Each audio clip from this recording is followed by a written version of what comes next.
Thanks for joining us on Chicago Tonight. I'm Paris Schutz. Brandis Friedman will join us in just a bit.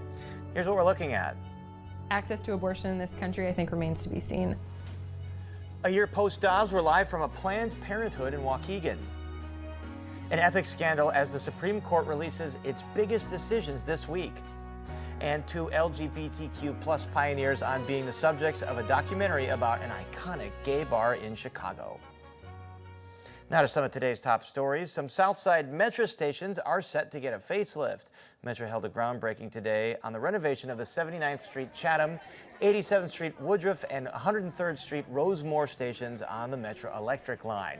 It's part of a $34 million project to make the stations ADA compliant with street-level entrances, elevators, lobbies, and new lighting and signage. Full closures are expected to begin July 10th. 'Twas the night before the public pools open for the summer.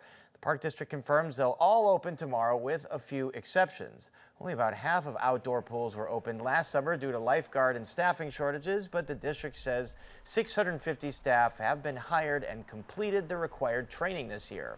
Pools at Black Hawk Park, Independence Park, and Harris Park will stay closed due to mechanical issues or renovations.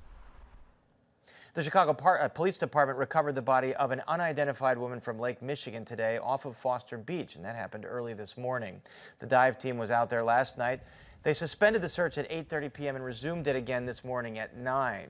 Two people have drowned within the last week off the Lake Michigan shoreline in northwest Indiana as well. And up next, Illinois as an abortion oasis 1 year after the Dobbs decision. Brandis Friedman is live from Waukegan right after this. Chicago Tonight is made possible in part by Alexandra and John Nichols, the Jim and Kay Mabey family, the Polk Brothers Foundation, and the support of these donors.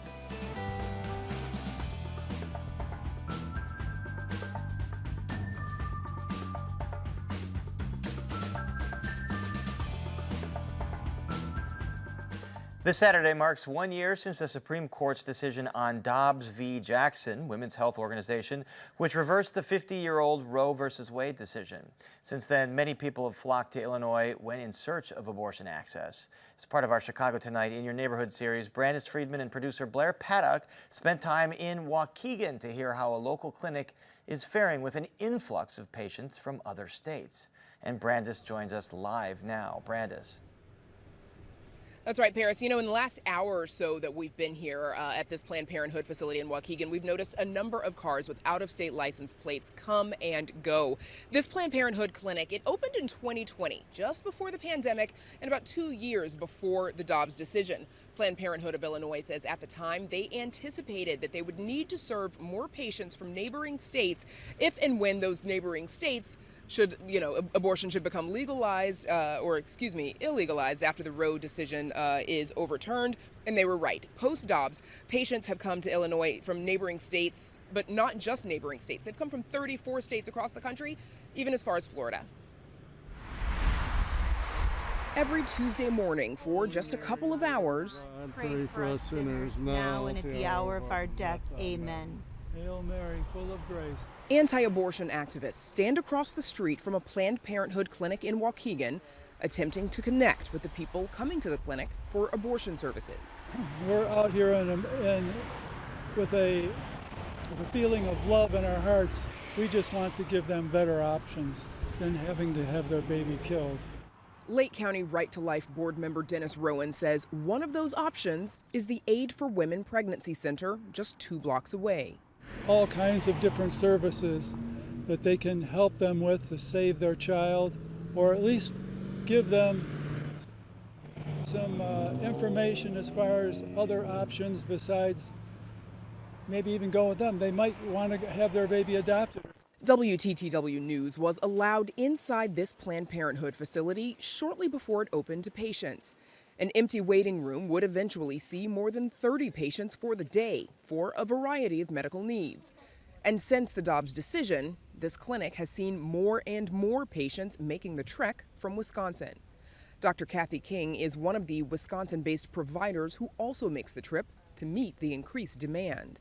It's not something that we anticipated we would have to do, but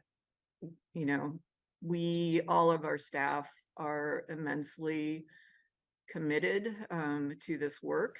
King recalls the day the Dobbs decision was announced as one of the most devastating for her as a healthcare provider.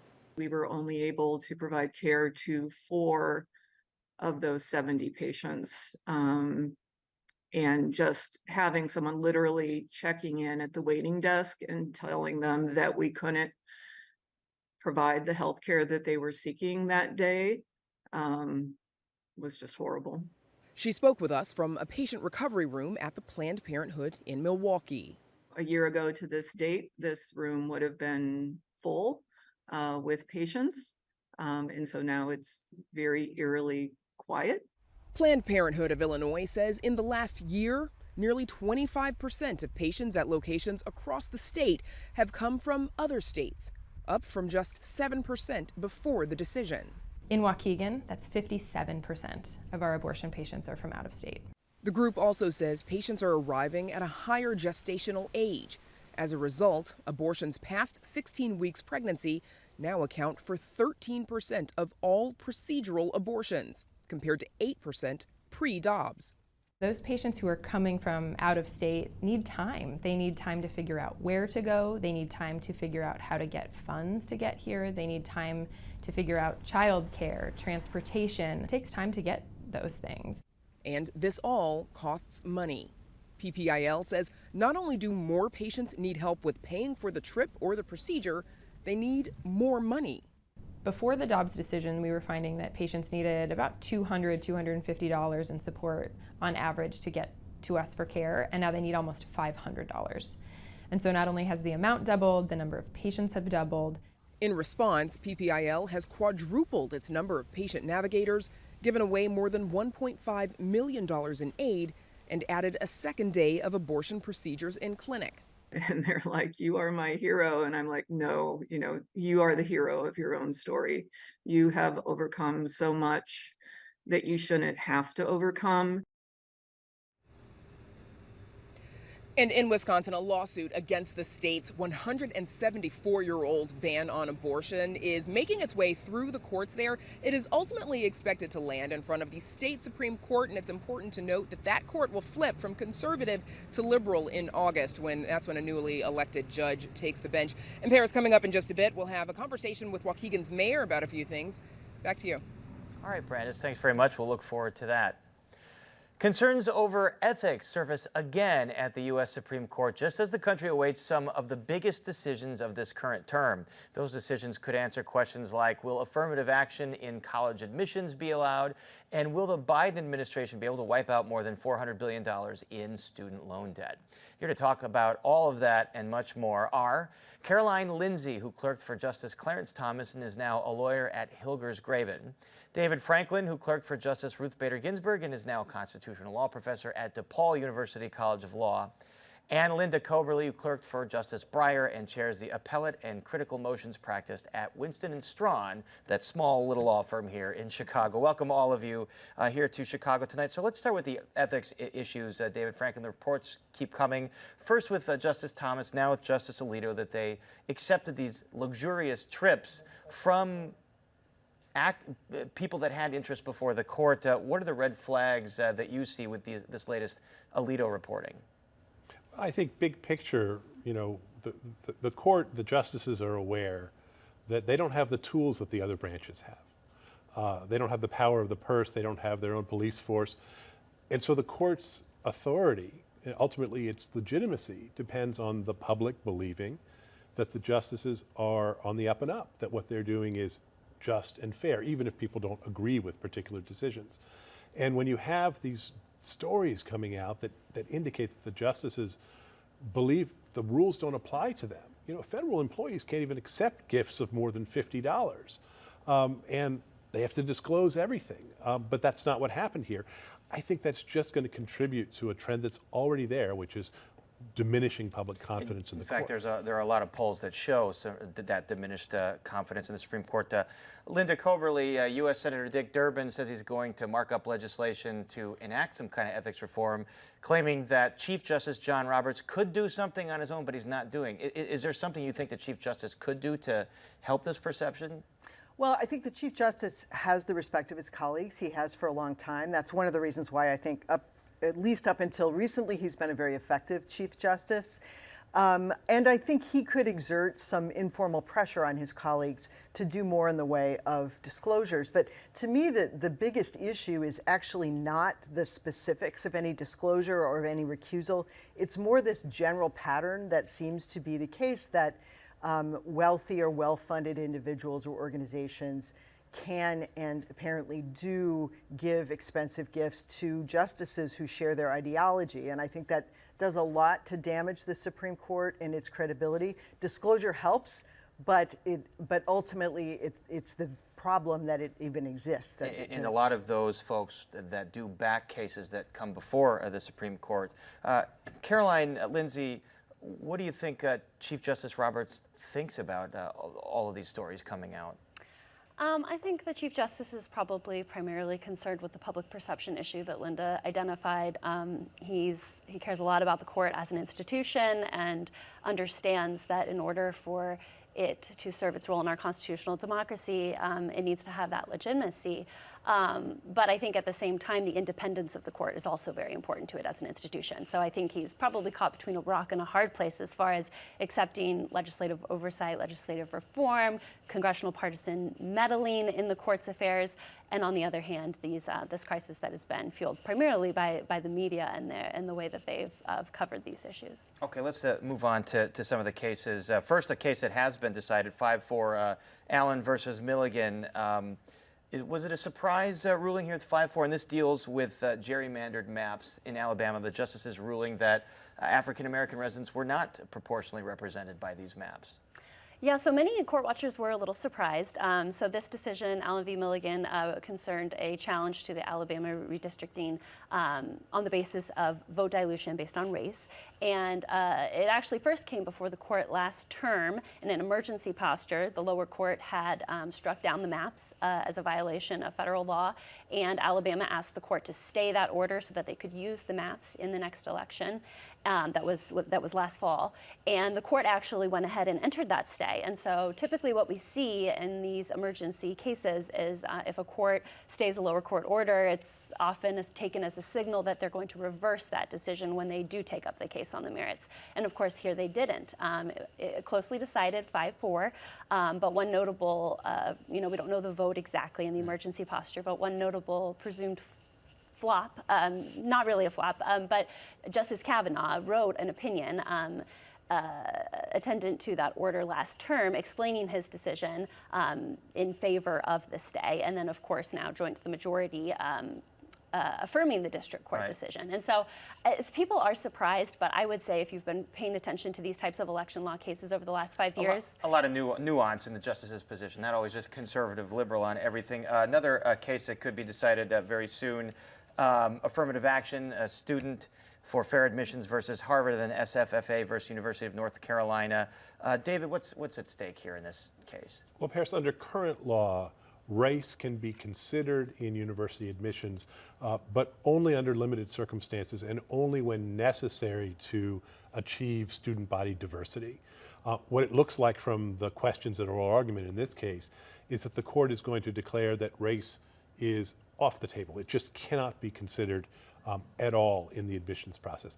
I think that would be a mistake. And actually, your opening story was about Dobbs. Mm-hmm. In the Dobbs case, the court said the abortion issue should be returned to the political process because the Constitution doesn't speak to it, and they used a so-called originalist methodology.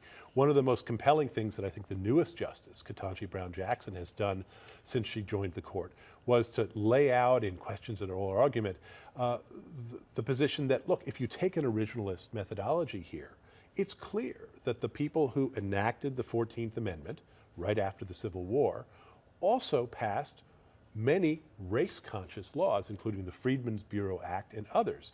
So from an originalist point of view, taking race off the table is it would just be another example of selective use of original. All right, let's move on to another case. This involving President Biden canceling student loan debts. This is being challenged. What's at stake in this case? So this case is about whether the Biden administration has the power on its own to eliminate the debt of a lot of students, and the issue in the case really has to do with the power of the administrative branch, or the executive branch and its administrative agencies, to do things without a clear instruction from Congress. And we're going to see that theme come up again and again.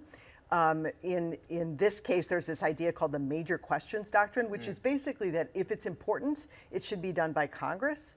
And that sounds like it's very sensible, but it really would constrain the ability of the government to do a lot of the things it does today, because there's just so much to be done. A lot of cases dealing with the issue of separation of powers. There's also the independent state legislature theory, which is at issue in another case. Unfortunately, we are out of time here. Thank you so much for giving us some insight into these cases and more. And our thanks to David Franklin, Caroline Lindsay, Linda Coberly. Thanks so much. Now we go back to Brandis, who spent the day in Waukegan as part of our In Your Neighborhood series. Brandis. Yeah, that's right, Paris. I'm joined now by the mayor of Waukegan, Ann Taylor. Mayor, thank you so much for joining us in some 80-degree heat. So as we just heard, 57% of abortion patients who come to Waukegan are from another state, be it Wisconsin or other.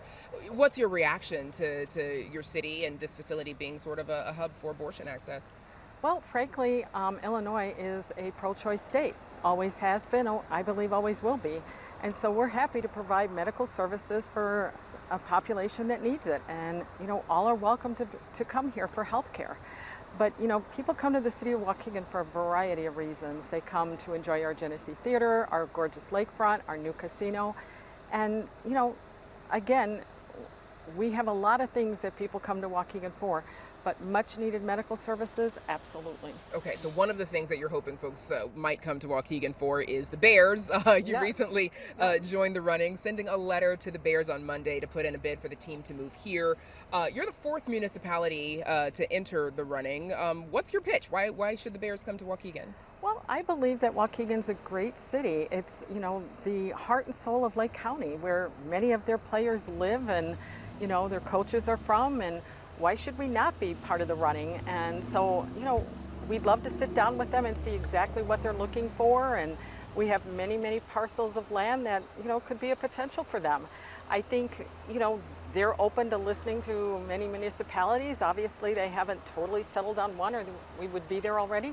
So I think Waukegan is a great place to work, play, and live. And why not join us, Bears? All right, and as you and I were talking earlier, haven't heard back from the Bears officially just yet? No, not yet. All right, I'm sure whenever the Bears do figure it out, we'll all be hearing about it. Waukegan Mayor Ann Taylor, thank you so much for joining us. Thank you. And Paris, we'll send it back to you. That's it. All right, Brandis, thanks very much. And up next, meet LGBTQ pioneers and sidetrack owners Art and Pepe. But first, we take a look at the weather.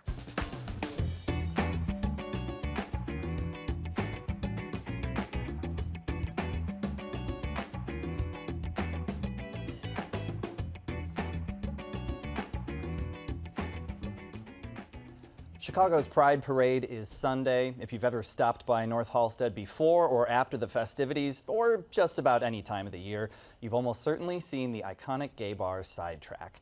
Its owners are the subjects of a documentary now streaming on Peacock called Art and Pep.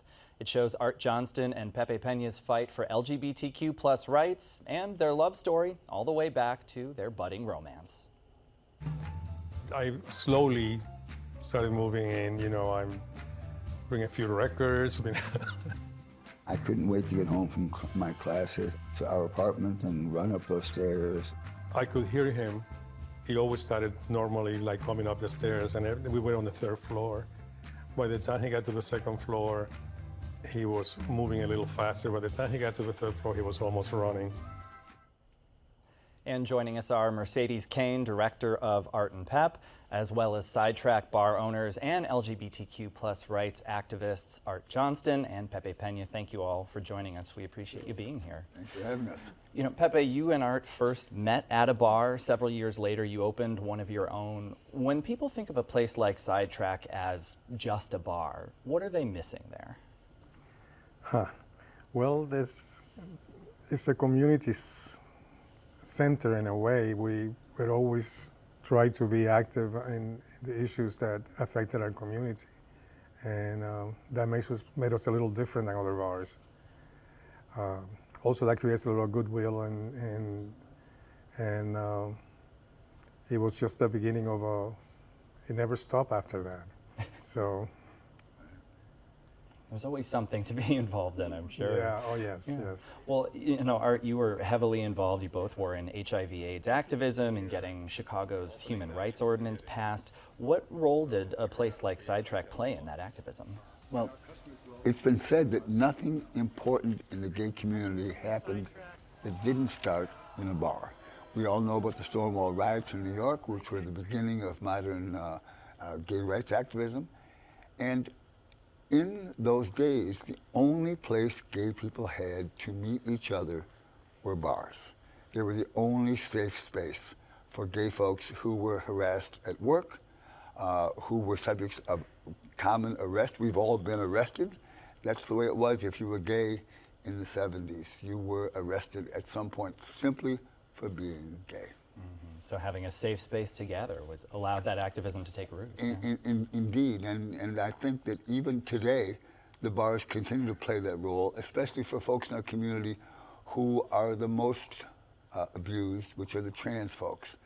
And I'm thrilled that we have a number of trans folks who come to our bar to go to our large, clean bathrooms and change clothes to present themselves the way they see themselves. And so bars have always been a safe place for gay people when we needed it. And whether that was during regular times or during the time of epidemics, which we've all been through. Yeah.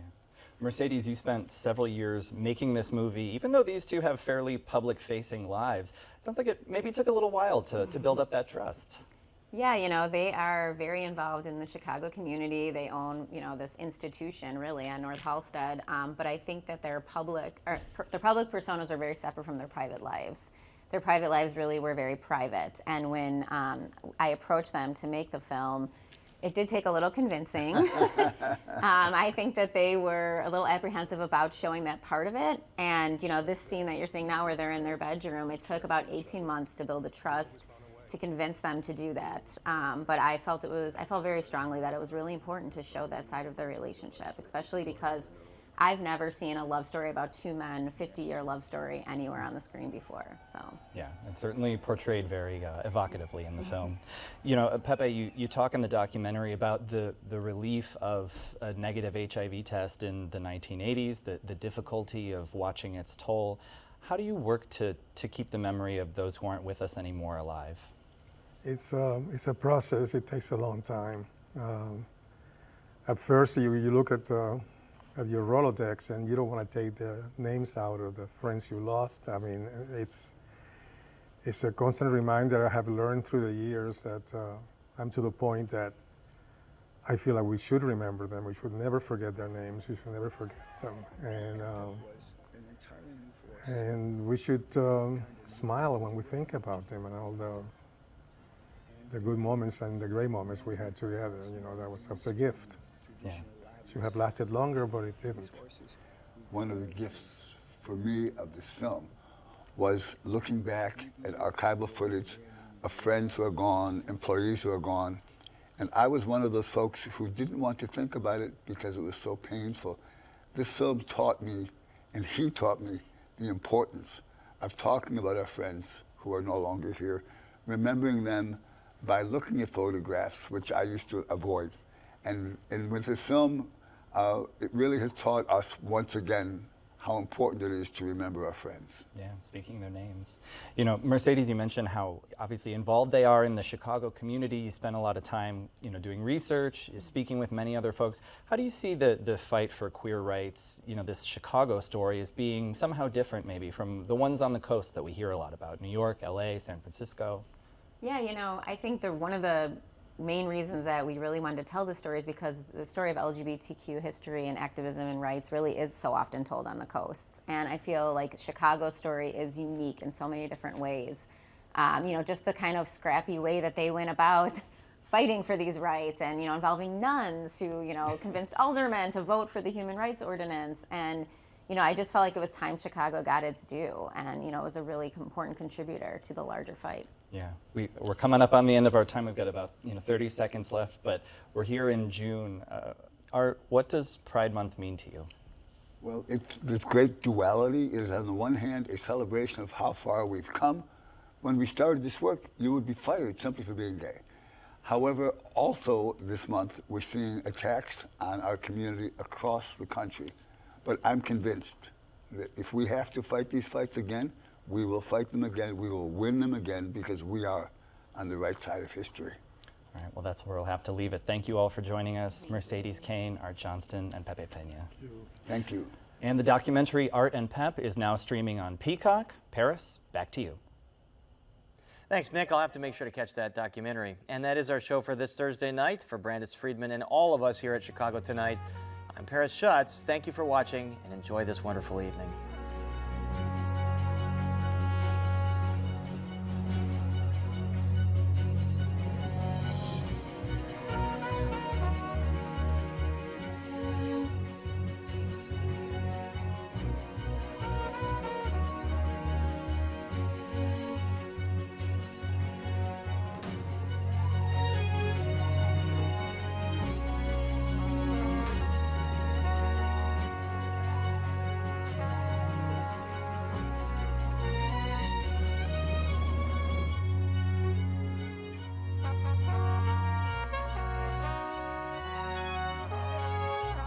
Closed captioning is made possible by Robert A. Clifford and Clifford Law Offices, a Chicago personal injury and wrongful death firm that is proud to recognize its 18 attorneys selected for the 2023 Super Lawyers List.